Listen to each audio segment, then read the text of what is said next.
Hi అండి, welcome to నా చిన్ని లోకం. ఈ రోజైతే మసాలా క్యాప్సికమ్ ఎలా చేయాలో చూద్దాము.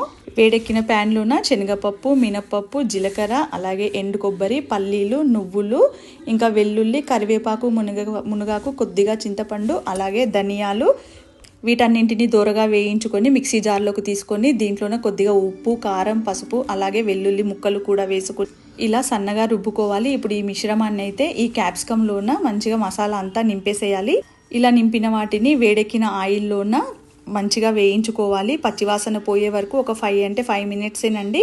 ఎంతో సింపుల్గా అలాగే చాలా టేస్టీగా ఉండే ఈ మసాలా క్యాప్సికమ్ అయితే రెడీ అయిపోతుంది. మళ్ళీ తినాలనిపించే విధంగానైతే దీని టేస్ట్ చాలా బాగుంటుంది. ట్రై చేయండి. ఈ రెసిపీ ఎలా ఉందనేది కూడా నాకు కామెంట్ అయితే చేయండి. ఈ వీడియో కనుక మీకు నచ్చినట్టయితే like, share, subscribe. Thank you for watching. నా ప్రీవియస్ వీడియోస్ కూడా చూడండి. దాంట్లో నచ్చితే కనుక లైక్ చేయండి.